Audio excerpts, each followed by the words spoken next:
Hello, my dear students. The topic we will be discussing today is Middle English. This is the first session of Module 2. And in the previous sessions, we have covered all the areas of Module 1. And now we are about to start Module 2. The topics include in this module are Middle English literature, a little bit historical background, that is Norman conquest and the influence of French on English language.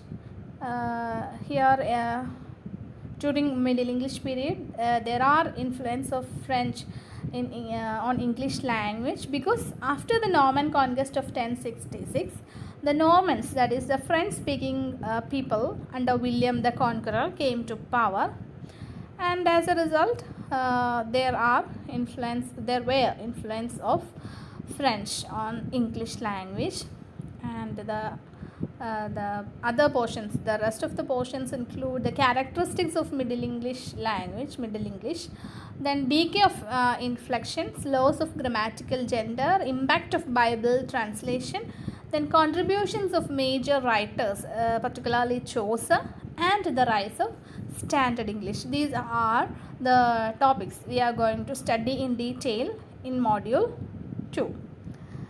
Now, today, the topic we are going to study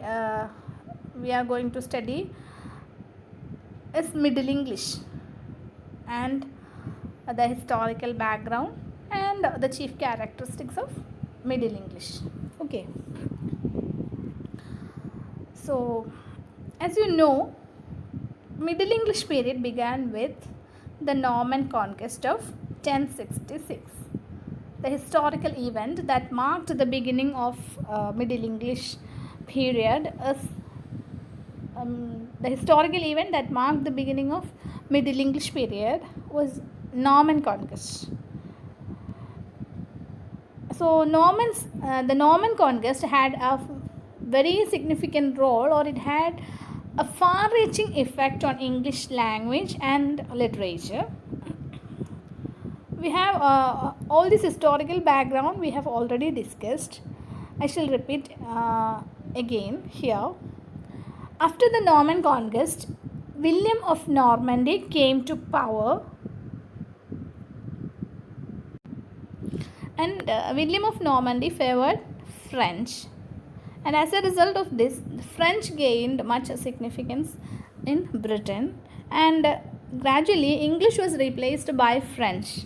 The French language got much significance after Norman conquest, and because after Norman conquest, these French-speaking Normans came to power, and so French became the language of ruling class, and French gradually replaced English language. Even though French gained much significance there, English was there as a language of common people, and French became the language of ruling class. Okay, so with the Norman conquest of England, William of Normandy, or William the Conqueror, with the conquest of England by William of Normandy, the course of English language changed considerably. After the Norman conquest, English language gained a lot of changes. The language of Normans, that is the French, gained much significance as the language of ruling class, I have already mentioned. And it was given, French language was given overmuch, or it was given unnecessary privilege, and it replaced English as the language of ruling class. However, when William of Normandy defeated King Harold of Britain, that is the Norman conquest, William of Normandy defeated King Harold of Britain, that is the Norman conquest, that was the Norman conquest, you know, right? And William became the King of England. The early tradition continued unbroken with only one exception. What is that exception? William replaced the noblemen, that is the church dignitaries, monks, priests, soldiers. All these people who were already there in office were replaced with French counterparts. And for 200 years after Norman conquest, French thus remained the language of communication among the upper class of England. Such a differentiation was there.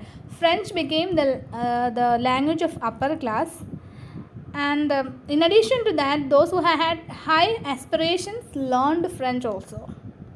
And the lower class, that is the common people, continued to speak and write English.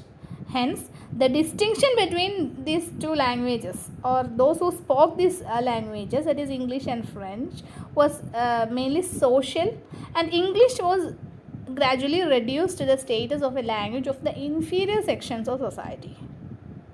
Okay. And because of this much significance, because of this unnecessary privilege given to a non-native language, that is French, there were many reactions set against this tendency, and the people there united under Simon de Ford, and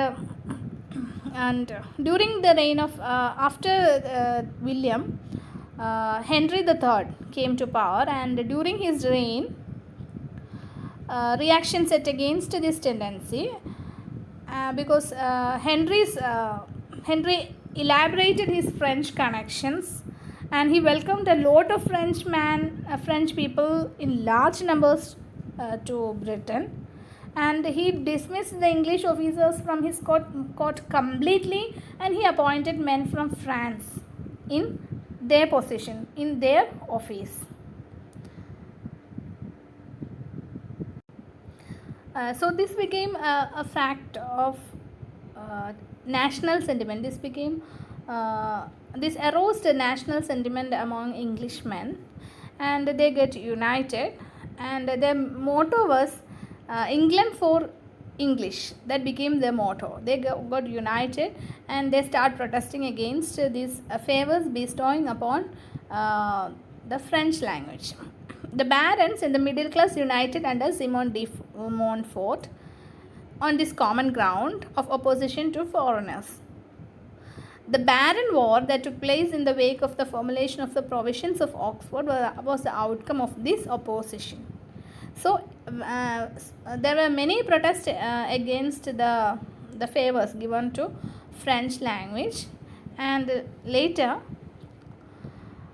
or after Henry III, when Edward I ascended the throne, or Edward I came to power, peace was restored when Englishmen were mostly appointed as government officials, and knowledge of English came to be regarded as a distinct mark of Englishman.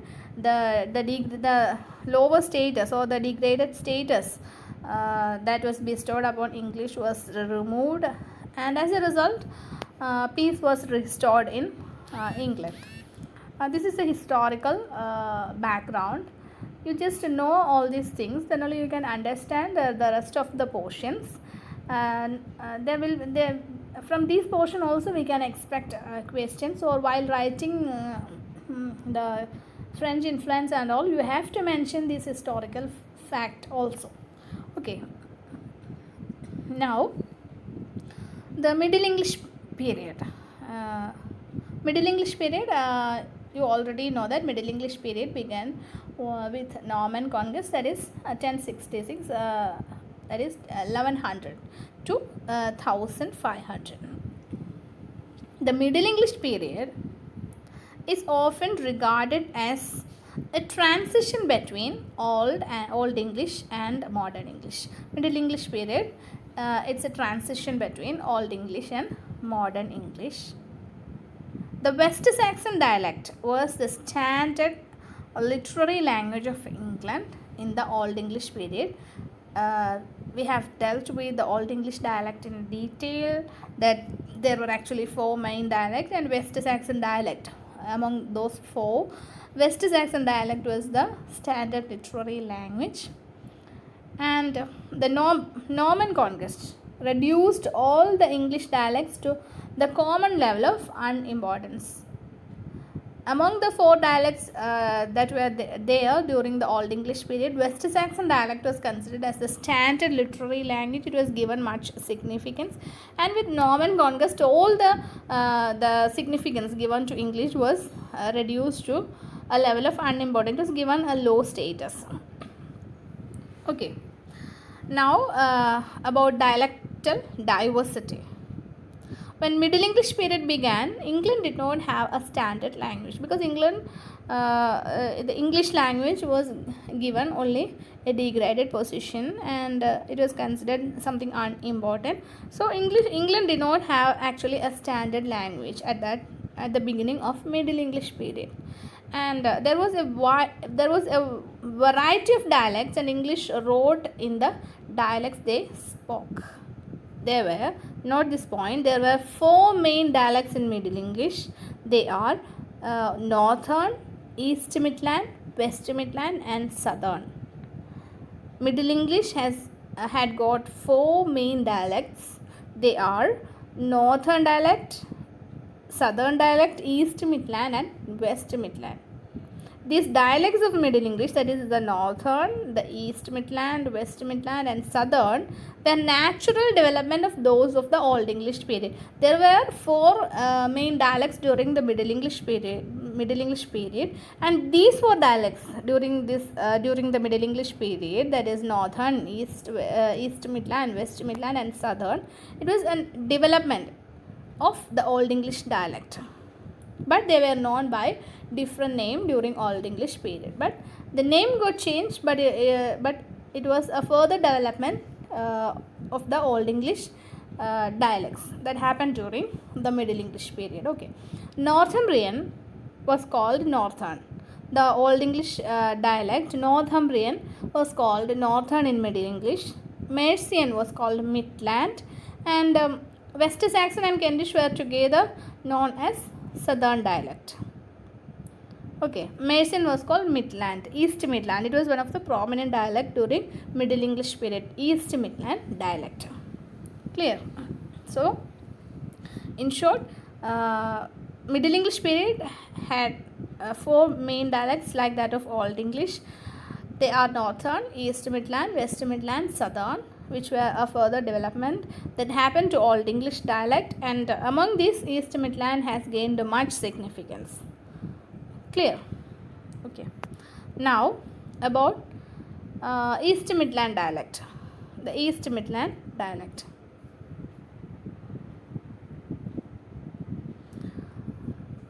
Later, in the 15th century, the East Midland dialect became the standard language. I have already told you that during Middle English period, East Midland dialect became one of the most prominent dialect.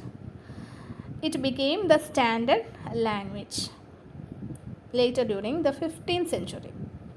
The course of the 15th century, East Midland dialect came to be recognized as the standard language of the country in both speech and writing. East Midland dialect was recognized as the standard dialect, and it thus happened because of the importance East Midland dialect has gained in English administrative, economic and cultural life. This East Midland dialect gained its own significance because of the importance of this dialect as well as the administration, economic and cultural life of Britain are concerned.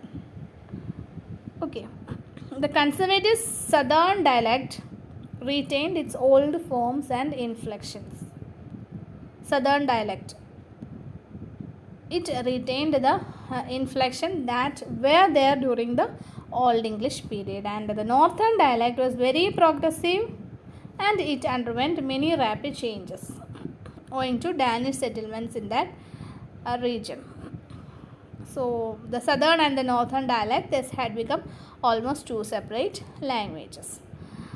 Next is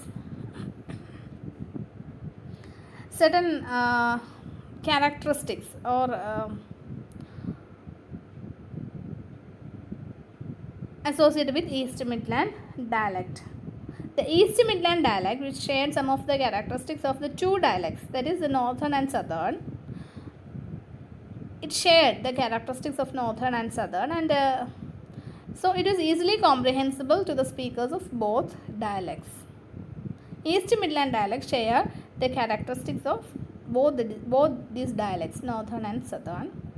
And the significance of East Midland dialect was because of many reasons. There were many reasons associated with the significance or prominence given to East Midland dialect.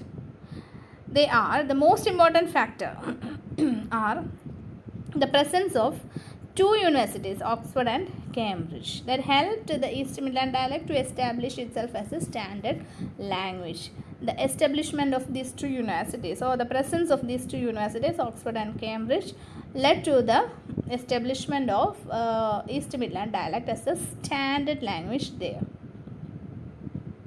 Another important factor that made East Midland dialect the standard dialect was the importance of London. As the capital of England, London became a great political and commercial centre. It was the hub of social, cultural, intellectual activities of the country. It is quite natural that dialect of London with the East Midland dialect become the standard dialect. The first important factor that led to the development of East Midland dialect as a standard dialect was the presence of the two universities, Oxford and Cambridge, and the second one was the importance importance of London, because London became the capital of England and it became the social, political, it became the hub of political and commercial center. London became the commercial center.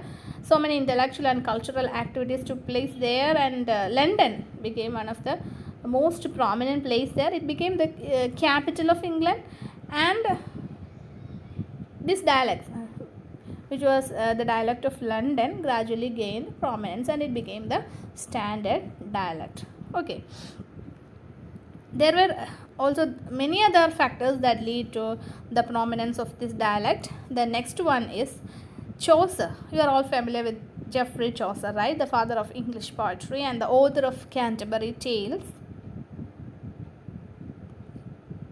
Chaucer also helped in making the East Midland dialect the accepted dialect by penning his work in this dialect. He has used East Midland dialect in most of his work, and not all the works, but he used this East Midland dialect in his work, and this led to, this is another factor that contributed to the prominence of East Midland dialect. And the another point is the introduction of printing press during 1456, that is the 15th century, and this also popularized East Midland dialect.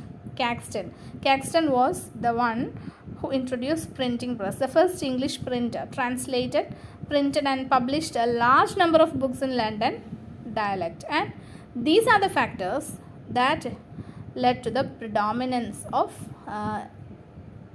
East Midland dialect. So this is an important question. Note that there are many factors that led to the prominence of East Midland dialect. First one is the presence of two universities, Oxford and Cambridge. Second one is the prominence, the outstanding dominance of London as a political and commercial center, and it became the capital of England. This was also another factor that contributed to the prominence of East Midland dialect. Then Geoffrey Chaucer was another. The contributions of Geoffrey Chaucer led to the prominence of this dialect, and the next important factor that contributed to the prominence of East Midland dialect was the introduction of printing press by William Caxton in the year 1456. A large number of books were published in this dialect, and these are the factors that led to the prominence of East Midland dialect. Okay, so Middle English has had four main dialects.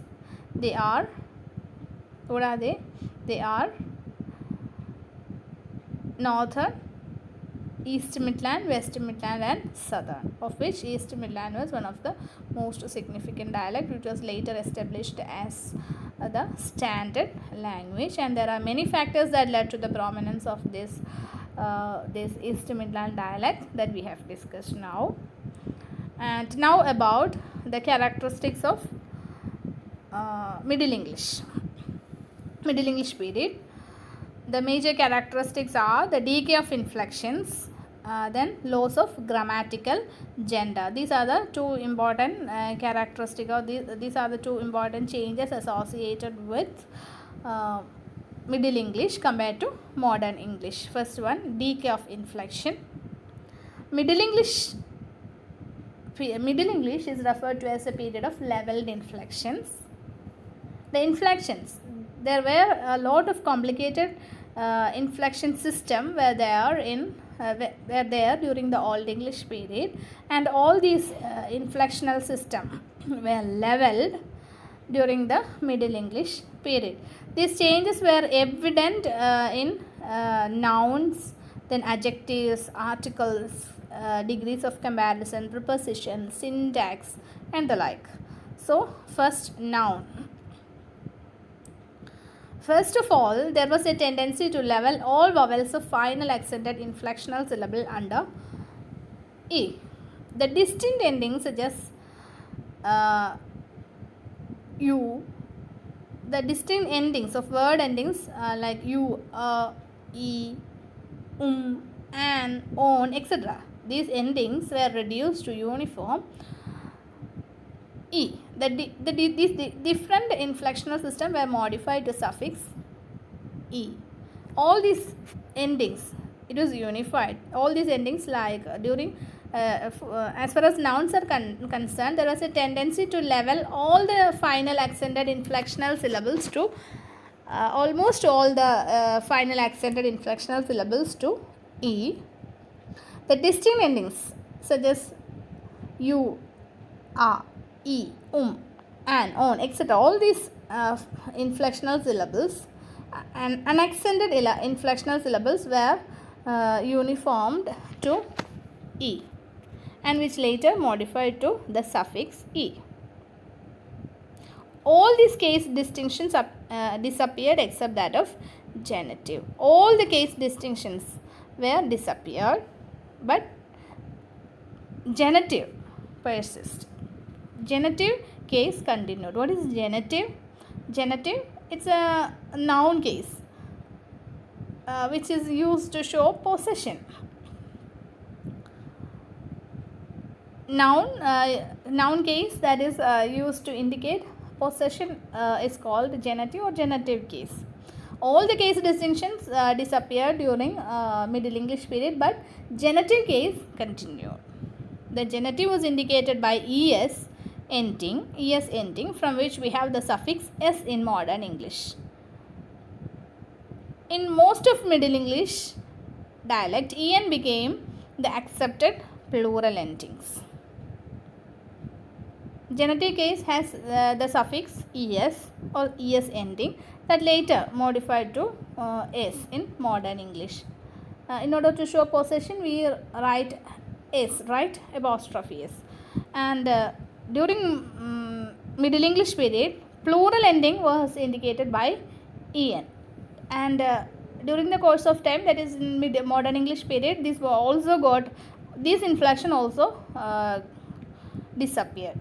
However, Middle English dialect showed a preference for es ending, as the East Midland dialect was widely used as the es ending. It became the usual form. This es ending, modern English has es ending for genitive case, and it was used prominently by the East Midland dialect, prominently in the East Midland dialect. Thus, in modern English, the es has almost ousted the en ending, which survives only in 4 words: oxen, children, chicken, brethren, etc. All these words, these 4 words, except other words, all the other words except these 4 words, the en ending that was prominent in Middle English, particularly East Midland dialect, was got disappeared during modern English period. Still we have oxen, children, chicken, etc. Right? En is there. Rest of the words we don't have this en ending. So the next degree of inflection happened where to adjectives. The same process of loss of case distinction took place in the case of adjectives also. I have already told you that all the case distinctions of the nouns got disappeared except genitive. Same is the case with adjectives also. In adjectives, the trend was to use only two forms, the normal form without any ending and the form ending and the form ending in E.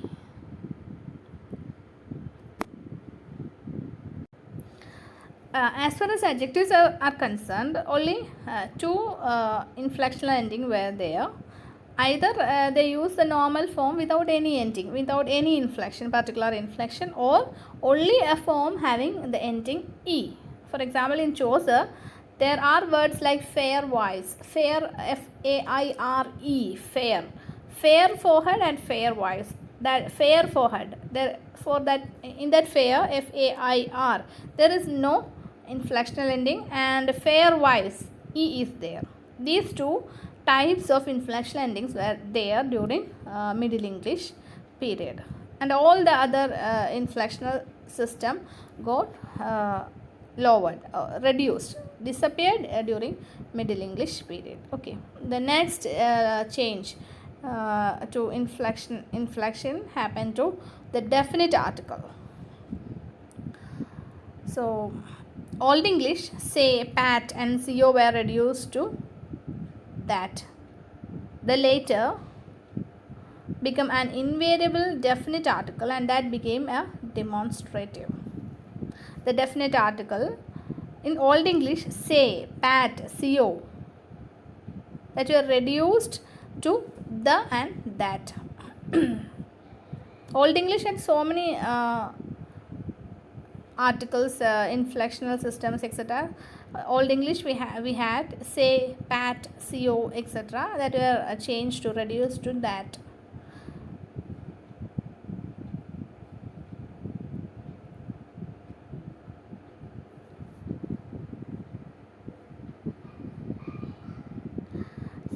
The next change associated with inflectional system is with comparative and superlative, that is degrees of comparison. The comparative and superlative endings IRA and IST become ER and EST. That we have seen. The example is EALD plus IRA became eldest, elder, and EALD plus IST become eldest.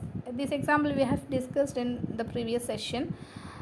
This kind of change happened to comparatives and superlatives, and then prepositions. Another feature is an increased use of preposition to perform the functions formerly carried out by inflection. And during Middle English period, because of the loss of inflection, in order to perform the function of this inflectional system, so many prepositions were introduced. Prepositions like to, by, in, with, etc.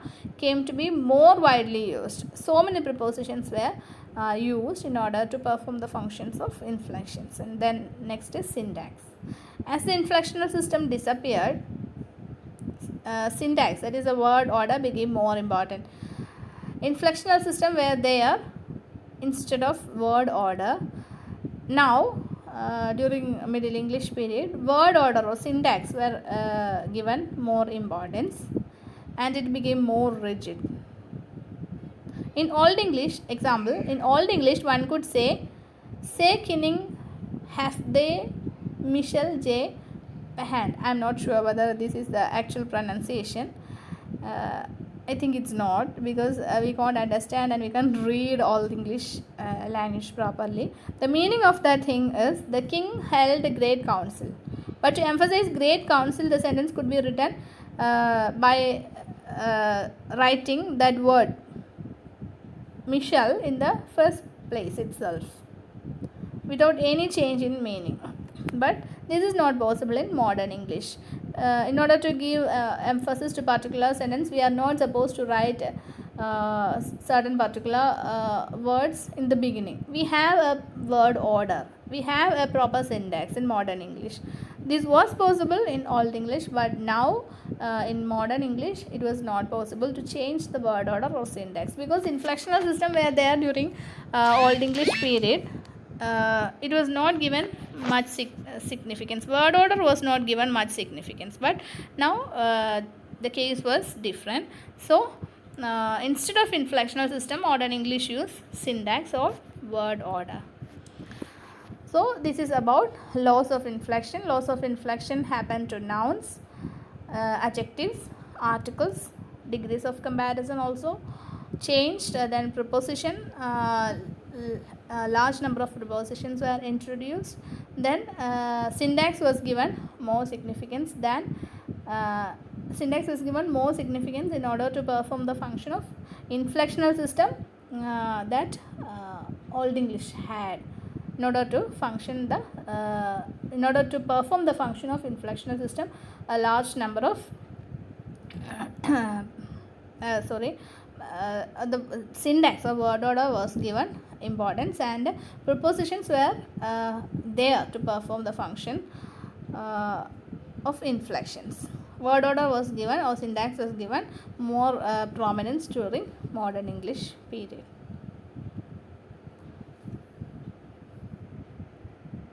In addition to this, the subject predicate word order was given more importance, or it was introduced during the Middle English period, and it was given more emphasis during modern English period. Okay.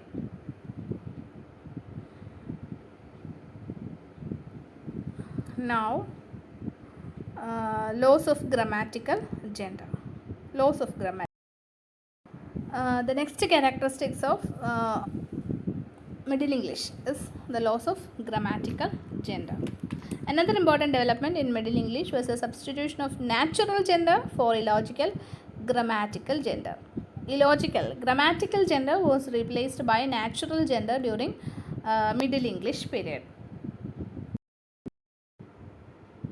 So what do you mean by grammatical gender and natural gender? Natural gender, that means gender based on sex, that is masculine, feminine, or neuter for the lack of sex or referent of a noun.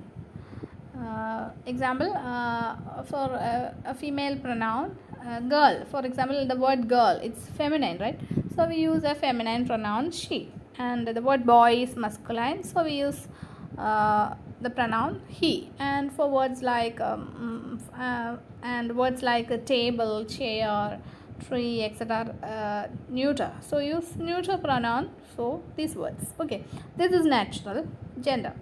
Then grammatical gender. Grammatical gender means it's a way of classifying nouns, that is assigning them gender, but they are not actually related to real world qualities. That means, for example, the French word, the grammatical gender of the French word la maison.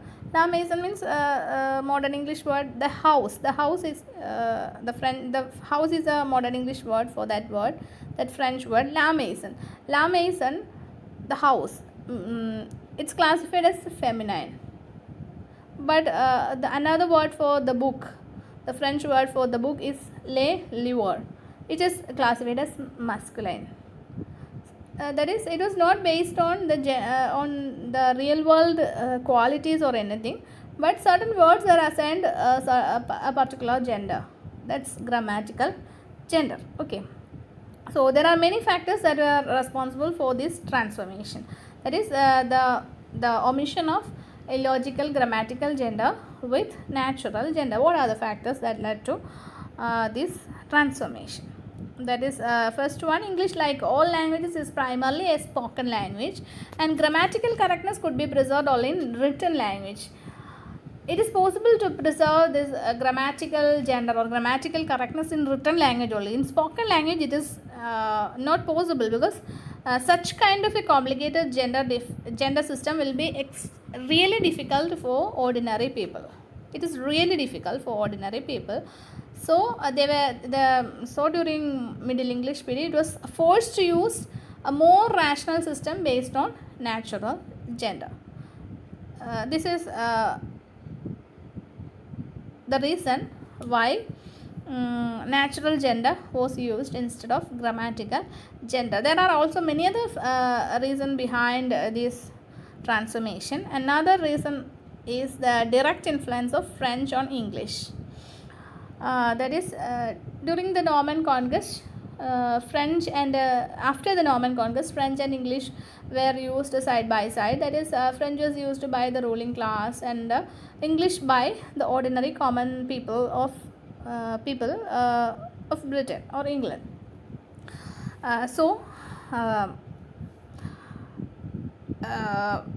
Sometimes certain words that were sometimes certain French words that were feminine is masculine for English. That means certain noun which is masculine in French, but it was feminine in English, and this kind of differentiation became really difficult for people. It raised certain confusion. In order to avoid all these confusions, natural gender was used instead of grammatical gender. And another reason, there are also other reasons like laws of inflections. As far as adjectives and adverbs are concerned, there were laws of inflection. So this grammatical gender, it was having least significance, or actually it was not needed, because there were no inflectional endings, or because of the laws of inflection, this gender based differentiation or grammatical gender was actually not significant. So natural gender was adopted in order to indicate the gender of a noun. So these are the two characteristics of Middle English. They are laws of inflections, not complete laws. Leveling of grammatical leveling of inflectional ending. Mostly laws itself, laws of grammatical laws of inflections and laws of grammatical gender. So this is all for today. In this session we have discussed Middle English, the Norman conquest, that is a historical background, the Norman conquest, the influence of French on English language, particularly because of the influence, particularly because of the Normans who were there in power after Norman conquest. So French influence were there. Then about Middle English period, Middle English language, the various dialects, the most prominent dialects, the prominent dialect of Middle English are Northern, East Midland, West Midland and Southern, of which East Midland was having much significance. There are many factors that contributed to the significance of East Midland dialect, that also we have discussed. Then the characteristics of Middle English, they are decay of inflections, leveling of inflections, decay of inflection, otherwise decay of inflection. Then decay of inflections happen to nouns, adjectives, article. Then degrees of comparison, preposition, because of leveling of inflection, a large number of prepositions were introduced. Then syntax became prominent. Syntax was given much significance because of the disappearance of inflectional system. Then another characteristics of Middle English language, Middle English, is the laws of grammatical gender.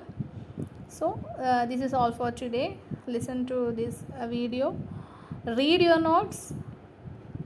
I have already given an elaborate notes on all this topic, point wise notes also, important points, incorporating all the important points. I have also given another PDF just to go through all these things. And if you have any doubts, you can clear it at any time. I think you can clear your doubts from tomorrow onwards during the offline sessions, or whatever way possible. You can clear your doubts. This is all for now. Okay. Thank you.